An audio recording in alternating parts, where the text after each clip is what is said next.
AP శాసన మండలిలో Botsa versus Nara Lokesh గా సాగింది రోజు యుద్ధం అంతా కూడా. వైసీపీ సభ్యుల తీరుపైన లోకేష్ సీరియస్ అయ్యారు.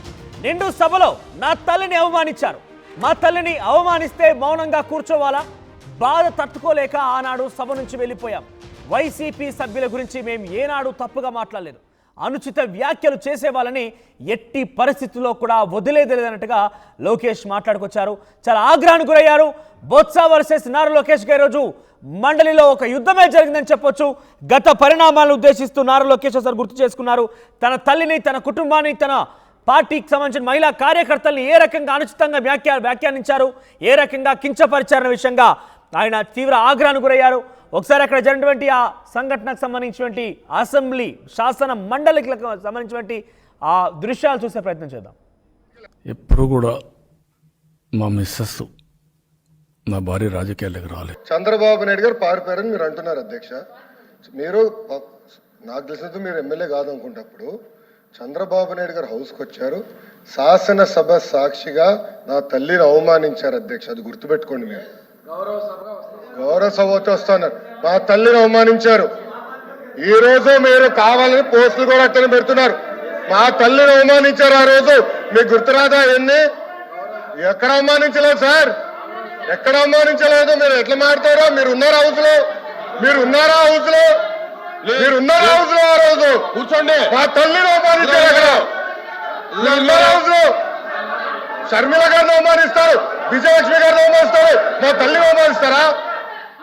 ఏం గుర్తురాదా మీకు? అదే ఒక్క నిమిషం నేను కూడా మాట్లాడచ్చు. గుర్తుపెట్టుకోండి. ఒక్క నిమిషం నేను కూడా మాట్లాడండి. ఏనాడు మేము మాట్లాడలేదు. కూర్చోండి. ఏనాడు జగన్మోహన్ రెడ్డి గారి కుటుంబం గురించి మేము ఏనాడు మాట్లాడాల? నేను ఏనాడు మాట్లాడాల? మా సభ్యులు ఏనాడు మాట్లాడాల? కూర్చోండి. శాసనసభ సాక్షిగా మా తల్లిని అవమానిస్తే కూర్చోమంటారా? కూర్చోమంటారా?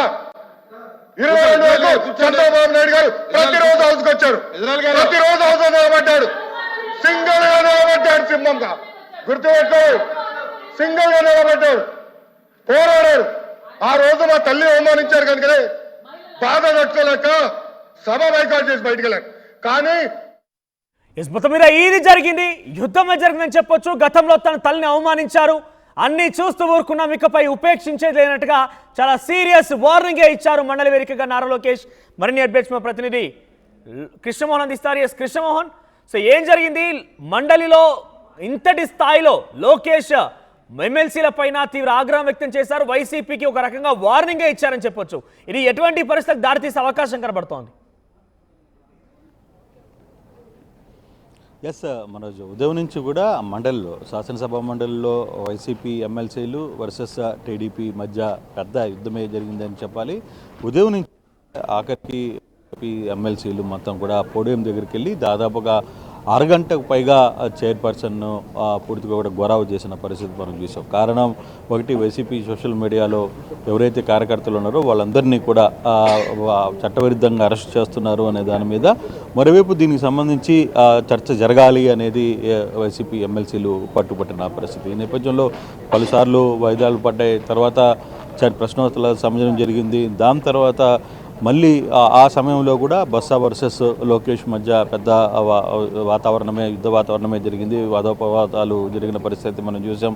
మరోవైపు తర్వాత విరామం తర్వాత మళ్ళీ సభ కొనసాగిన పరిస్థితుల తర్వాత ఎప్పుడైతే కొంతమంది సభ్యులు జగన్ గెలిచిన తర్వాత కూడా సభ నుంచి పారిపోయాడు అని చెప్పి మాట్లాడిన నేపథ్యం ఏదైతే ఉందో, అప్పుడు వరద కళ్యాణి ఎమ్మెల్సీ వరద కళ్యాణి మాట్లాడుతున్న నేపథ్యంలో ఎమ్మెల్సీ అసెంబ్లీ నుంచి ప్రతిపక్ష నేత జగన్మోహన్ రెడ్డి ఆయన ఇక్కడి నుంచి పారిపోయాడు అని చెప్పిన నేపథ్యం ఏదైతే జరిగిందో, వెంటనే అక్కడ కొందరు సభ్యులు గత ప్రభుత్వంలో చంద్రబాబు కూడా పారిపోయాడు అని చెప్పే ప్రయత్నం చేశారు. అక్కడ లోకేష్ అసహనానికి గురైన పరిస్థితి. వెంటనే లోకేష్ మండలిలో కూర్చున్న సమయంలోనే ఆయన ప్రశ్నలకు జవాబిస్తూ వెంటనే తన తల్లిని అవమానించిన తర్వాత కూడా ఇక్కడ ఉండాల్సిన పరిస్థితి ఉంటుందా? ఇటువంటి దుర్మార్గమైన మాటలు మీ చెల్లెల్ని, మీ అక్కల్ని కూడా మీరు ఇదే విధంగానే విమర్శిస్తున్నారు.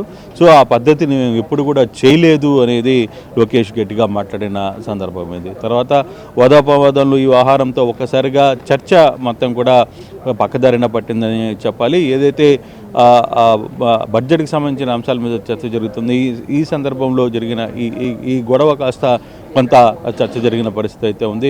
ఇకగా నారా లోకేష్ వైసీపీ పార్టీ శ్రేణులకు, వైసీపీ పార్టీకి సంబంధించిన ఎమ్మెల్సీలకు చాలా స్ట్రాంగ్ వార్నింగ్ ఇచ్చారు. గతంలో జరిగినటువంటి అనేక సందర్భాలను గుర్తు చేసుకున్నారు ఆయన.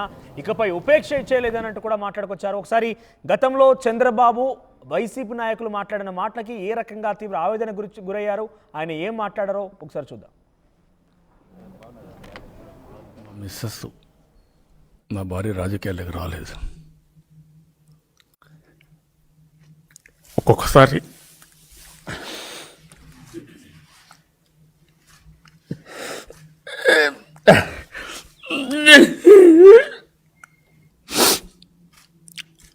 ఆవిడెప్పుడు రాజకీయాలపైన ఆసక్తి లేదు. ఇప్పటికి కూడా 40 ఏళ్ళ తర్వాత వాళ్ళ నాన్న ముఖ్యమంత్రిగా ఉన్నా, నేను సుదీర్ఘకాలం ముఖ్యమంత్రిగా ఉన్నా, ఎప్పుడన్నా ప్రోటోకాల్ తప్పదనుకున్నప్పుడు రిక్వెస్ట్ చేస్తే తప్ప ఎప్పుడు వచ్చేది కాదు. ఇప్పటికి కూడా మా పార్టీ నాయకులు చాలామంది ఆవిడకి తెలియదు. ఎందుకంటే ఆవిడ పని, ఆవిడ వ్యక్తిగత జీవితం ఒక నలుగురికి ఊరుకుంటే సహాయం చేయడం, నన్ను ప్రోత్సహించడం తప్ప ఇంకోటి తెలియని వ్యక్తి. అలాంటి చంద్రబాబు నాయుడు గారు పారిపోయారని మీరు అంటున్నారు అధ్యక్ష. మీరు నాకు తెలిసినంత మీరు ఎమ్మెల్యే కాదనుకుంటప్పుడు చంద్రబాబు నాయుడు గారు హౌస్కి వచ్చారు, శాసనసభ సాక్షిగా నా తల్లిని అవమానించారు అధ్యక్ష. అది గుర్తుపెట్టుకోండి. మీరు గౌరవ సభతో వస్తున్నారు, మా తల్లిని అవమానించారు. ఈ రోజు మీరు కావాలని పోస్టులు కూడా అట్టని పెడుతున్నారు. మా తల్లిని అవమానించారు ఆ రోజు, మీకు గుర్తురాదా? ఎన్ని ఎక్కడ అవమానించలేదు సార్, ఎక్కడ అవమానించలేదు. మీరు ఎట్లా మాట్లాడతారో, మీరు ఉన్నారా హౌస్ లో? మీరు ఉన్నారా హౌస్ లో? మీరు ఉన్నారా హౌస్ లో? ఆ రోజు కూర్చోండి. మా తల్లిని అవమానించారు. అక్కడ ఉన్నారా హౌస్ లో? షర్మిల గారిని అవమానిస్తారు, విజయలక్ష్మి గారిని అవమానిస్తారు, మా తల్లిని అవమానిస్తారా? ఏం గుర్తురాదా మీకు? అదే ఒక్క నిమిషం నేను కూడా మాట్లాడచ్చు, గుర్తుపెట్టుకోండి. ఒక్క నిమిషం నేను కూడా మాట్లాడండి. ఏనాడు మేము మాట్లాడలేదు. కూర్చోండి. ఏనాడు జగన్మోహన్ రెడ్డి గారి కుటుంబం గురించి మేము ఏనాడు మాట్లాడాల? నేను ఏనాడు మాట్లాడాల? మా సభ్యులు ఏనాడు మాట్లాడాల? కూర్చోండి. శాసనసభ సాక్షిగా మా తల్లిని అవమానిస్తే కూర్చోమంటారా? కూర్చోమంటారా? 22 వరకు చంద్రబాబు నాయుడు గారు ప్రతిరోజు హౌస్కి వచ్చాడు, ప్రతిరోజు హౌస్ నిలబడ్డాడు, సింగిల్ గా నిలబడ్డాడు, సింహంగా గుర్తుపెట్టు. సింగిల్ గా నిలబడ్డాడు, పోరాడాడు. ఆ రోజు మా తల్లి అవమానించారు కనుకనే బాధ తట్టుకోలేక సభ బైకాట్ చేసి బయటకు